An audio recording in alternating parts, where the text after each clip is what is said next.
the first card you have for your past is the Hermit. So yes, this card can be about, spiritual enlightenment. It can be about getting time out for yourself, or following your own path, or things like not following you, following your own path, I'm trying to say.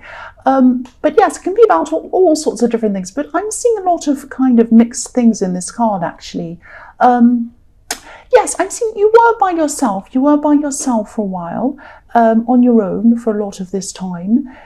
Maybe you're distracting yourself. Maybe you're distracting yourself in a way. And I'm seeing decisions as well. I'm seeing a lot of important decisions that you knew you had to make.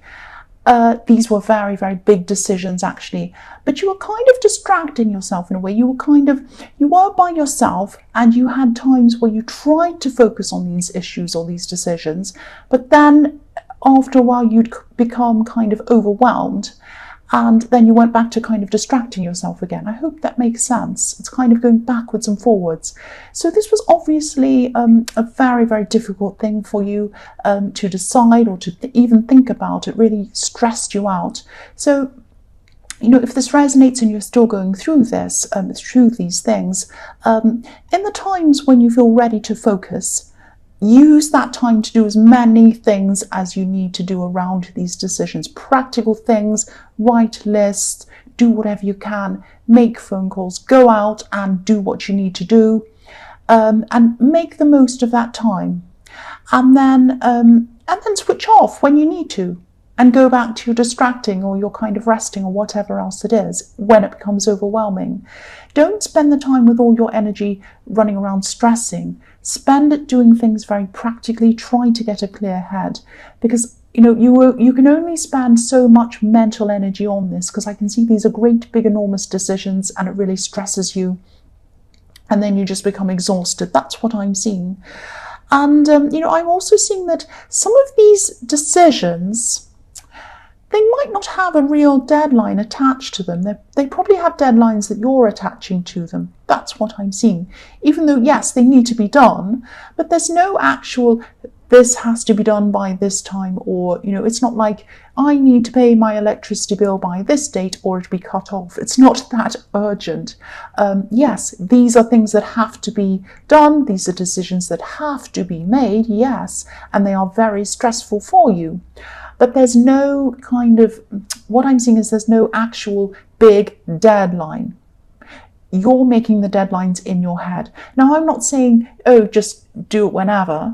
What I'm saying is don't attach so much stress to trying to get things done on a certain time. Take as much time as you need, but when you have that time and you have that energy and you're ready to go, use that time practically as you can. I'm also seeing these decisions being mixed up between kind of the practical and the emotional. So you have a lot of emotions around this as well, and that might be what's making it kind of blurry for you and difficult for you. That's what I'm seeing. I'm seeing that you will eventually find your way, and you'll find your way at the right time. You'll find where you need to go, what you need to do at exactly the right time, because that's what the Hermit's doing. He's finding his way, he's following his lamp, he has this beautiful star in his lamp, and he'll get there. He's very wise. You're a lot wiser than you think. You will get there. That's what I'm seeing. So the next card you have for your past is the Knight of Cups. I'm actually seeing, yes, this can often be a very romantic card, a dreamy card, a kind of knight in shining armor, Disney, too good to be true sometimes. Sometimes it isn't, sometimes it is true. But I'm actually seeing a friendship in this card. I'm seeing a friend who you might have drifted apart from in the past, and now I'm seeing at this time you're being a lot closer to this person, or you're getting a lot closer to this person. And I'm seeing you talking on a much deeper level than you have been for a long, long time.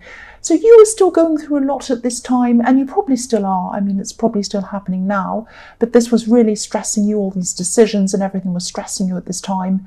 And you were feeling a little bit better about at least having this person around you. You were able to speak to them about these problems.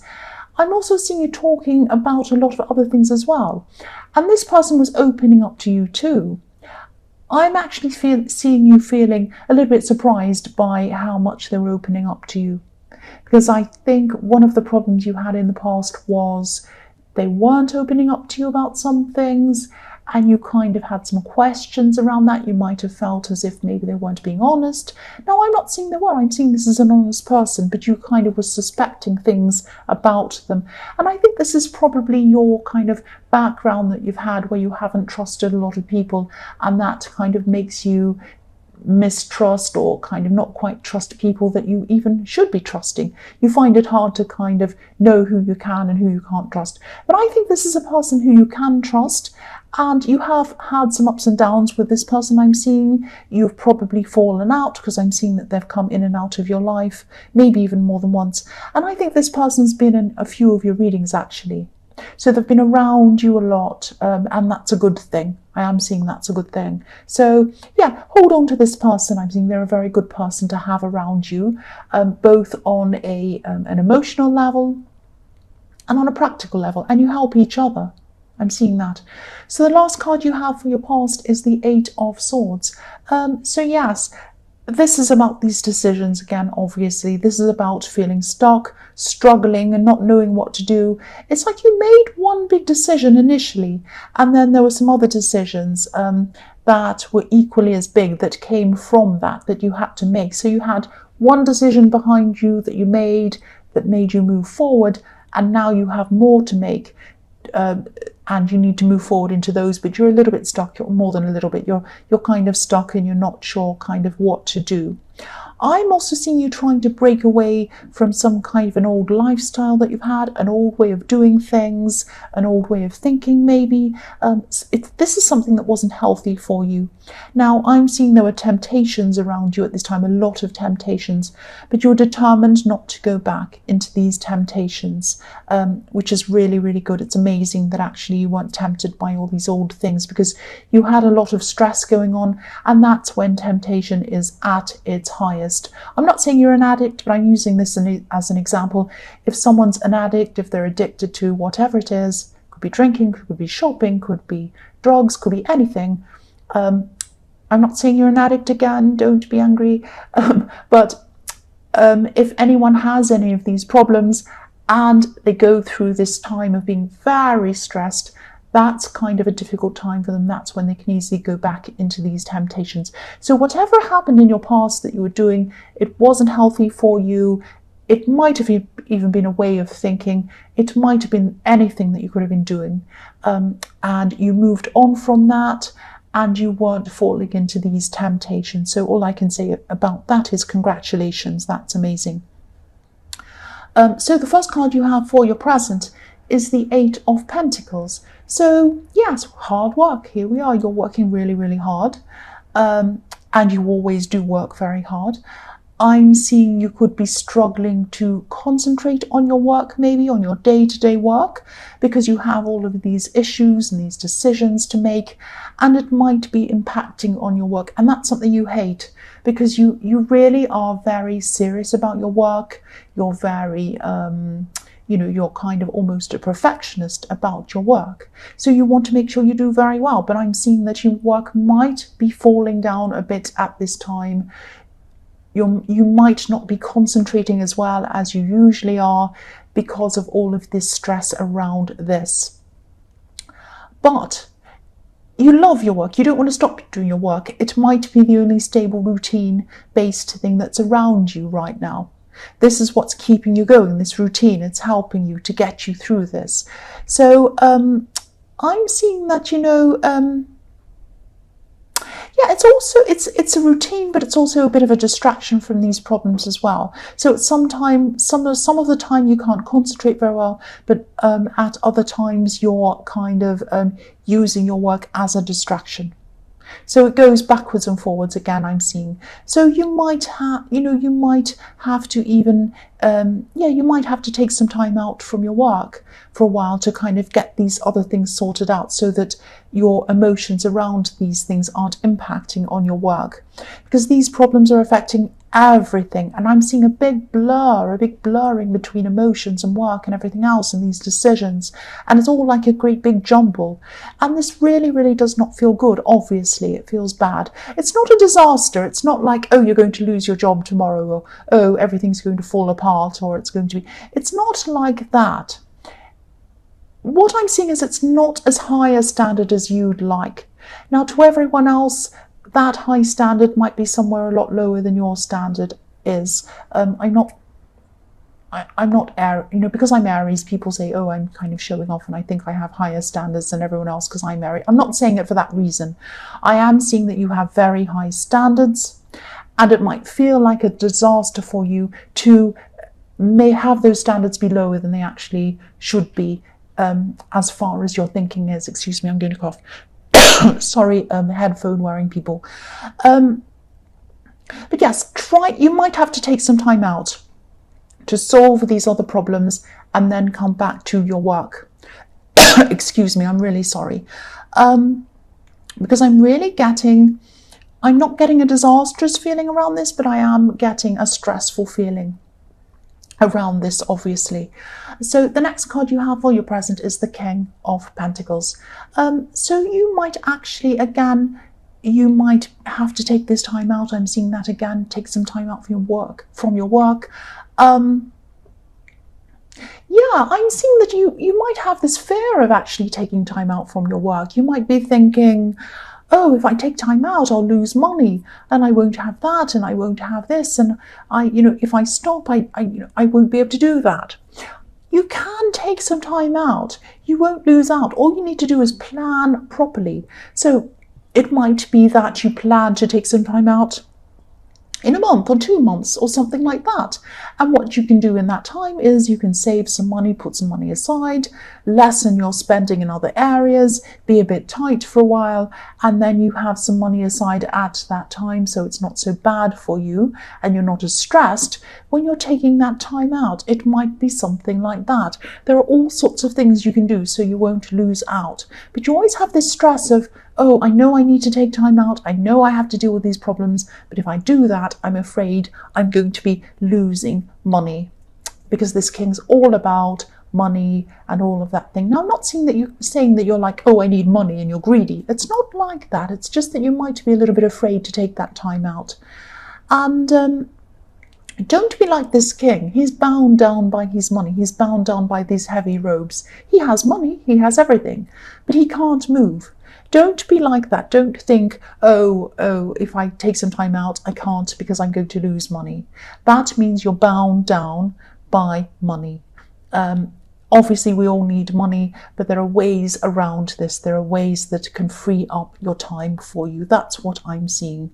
And you do need to make these decisions. You do need to do these things. These aren't easy decisions, obviously. But, this is about freedom. The King of Pentacles does not have a lot of freedom.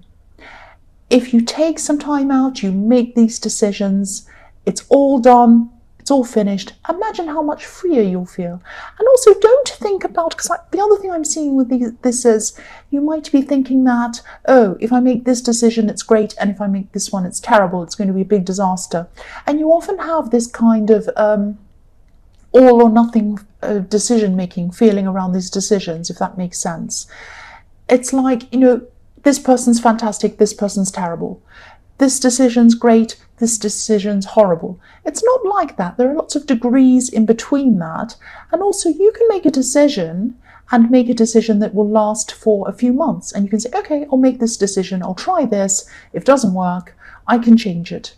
If it does work, I'll stay in it. So there are lots of degrees in between these extremes. And you do, as an Aries, I know that you do have this extreme thinking like that. So sometimes you need to kind of get out of that extreme thinking, and that will free you up as well.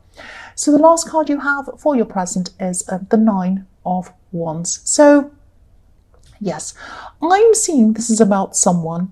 This is about someone coming out of their shell.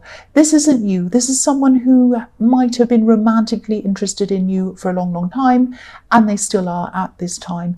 And I'm seeing that they might be a shy person. They're a bit afraid, a bit worried, or there's some reason why they've been in their shell and they haven't said anything to you. There's a lot of anxiousness around this person. Look at how anxious this man is in this card. I'm seeing they really want to come out and speak to you.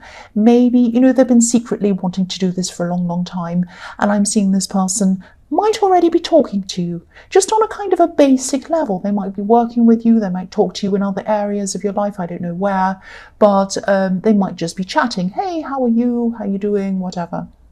They might see you every day. You might go to a shop every day and see them, or you might go somewhere every day and see them, or I don't know. But they really want to come out and talk to you. They've been wanting to do this for a long, long time.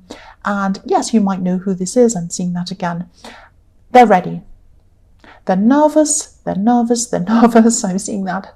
But they're ready. They're ready to speak to you. They're ready. They're going to come and do this. The first card you have for your future is the Ten of Swords. Yes, nobody likes this horrible card. I said once before, nobody likes this card unless you're a murderer. You might like this card. And people laughed. So, yes, you're not a murderer and you're not going to be murdered. So please don't worry about this card. Be careful, definitely, but don't stress around this card. I'm always being accused of making people feel paranoid and stressed in these readings. I don't mean to. I just want to point out things when I see them. And I think I actually have a duty to point out things to you when I see them. I don't think I'd be doing these readings properly if I saw something coming to you that wasn't good and I didn't say anything. That would not be good. So anyway, yes, what I'm seeing is I am actually seeing some backstabbing in this card. Obviously not literally, you're not going to be killed, but, backstabbing. This could be around work. I'm seeing a little bit of confusion around this because I am seeing it's a bit strange. There's something work-related, but also this could be work, but also something outside of your work or someone outside of your work. It's very confusing. It's about someone outside of your work being around your work or maybe trying to influence other people around your work or something like that. It's very confusing. I hope this is going to make some kind of sense. It might be someone that used to work with you that's now kind of causing some problems, or it might be someone that somewhere that you worked or somewhere that you do work. It might be someone coming from somewhere that you used to know outside of your work now, causing problems for you at work now, or gossiping about you or talking about you. I hope this is going to make sense. I'm confused myself. So someone might be actually watching what you're doing at work or watching you come to and from work or something like that, talking about you maybe to other people. This could be around colleagues, talking to ex-colleagues or something like that. There's a mixture of people outside of the workplace talking or gossiping and people inside the workplace talking or gossiping. Not lots and lots of people. There might just be one or two people. And it's something about your reputation. Someone's spreading something, or they're going to be spreading something about your reputation. Again, I don't want to make anyone feel paranoid. And again, I don't think it's going to affect your reputation at all. I think, people know you, they know who you are, they know that you have a solid reputation, they know that you're not about whatever it is they're pulling or they're talking about. So I don't think your reputation is going to be spoiled by any of this. I think you should, just rise above it, block them if you can, and maybe even come out and talk about this. It might help to do that. Sometimes it's not good to add fuel to this kind of gossip, but sometimes it's needed. Sometimes you do need to come out and say, hey, everybody, this is happening. I want to tell my friends, this person is saying this. I just want you to know that that's not true. This is true. You might have to tell your family members, you might have to tell people you work with that this person is saying these things and it isn't true. Just come clean, just be honest and say that. And then what I do after I've done that would be I would just block the person and say no more about it. Yeah, I know that's quite specific. That's what I'm seeing. That just all came out into my head. I had to say that to you. But don't worry. They're not going to ruin you. They're not going to ruin your reputation. You're a lot stronger than them. That's what I'm seeing. So the next card you have for your future is the King of Wands. So yes, this is when you could be taking a lot of action on these decisions, and I'm really glad you are. This is a lot more like you. This is the real you. This is the true you, taking action. So I'm actually seeing you maybe jumping ahead, making phone calls, rushing around, going out, being out a lot more, out and about, getting these things done. And, you know, I think maybe it could have taken you a long time to make up your mind about things, because I think what I'm seeing is you might have been knocked down quite a lot throughout your life. And that might have made you kind of think, oh, if I make this decision, it's going to be silly or wrong. Because I think a lot of people have called you silly and wrong and all sorts of bad things. You're none of those things. Take no notice of them. I'm saying all this because I'm seeing this lizard in this card, this salamander that's on the bottom right-hand corner of this card. I'll just move that so you can see. It's very small. And when I think of lizards, they have, their tail grows. So the tail gets chopped off, or an animal might hurt them and their tail comes off, or, you know, they get into trouble and the tail comes off or they're hurt. But they grow a new tail back. And you always grow a new tail back. You're knocked down, but you always bounce back better than ever. You always do. And that's what you're going to do. Now you're bouncing back, you're jumping up, you're doing what you need to do, you're rushing forward, you're making these decisions. And it's like the old you. This is like the fool in you. This is like the magician. You're going to just go forward and do things. Every time you've done this in the past without stress, every time you've just said, right, I'm just going to do this, that's when you've been the most successful. Every time you've been overthinking, over worrying, stressing, oh, will I do this or that? That's when you've been your least successful. That's what I'm seeing in this card. This is the you coming back. This is you taking action. The last card you have for your future is the Six of Pentacles. So I'm seeing this person who, in the Nine of Wands, this person who's coming forward to talk to you. I can see now why they might be a bit hesitant to do that. They're probably coming out of a very difficult situation. They might even be coming out of a controlling relationship or something quite serious like that. It's not you that they're afraid of. Even though you're Aries, you're a bit scary. But it's not you that they're afraid of. They'd probably be afraid of any situation they went into, any relationship. They would probably be very, very afraid, very worried, very nervous, very anxious. So whether you want to be with this person or not, whatever you think, whether you want to be with them, whether you don't, whether you just want to be their friend, whatever you think of this person, be very gentle around this person. Now, if you want to be with them, treat them very gently and sensitively. It's going to take them some time to really warm up, to be ready for a relationship. If you don't want to be with them, obviously be very gentle, be very kind to them, and whatever else, because I can see they've been through a lot and they don't, I think any more things at this point might really crush them. So just be very, very careful. Be very careful around this person.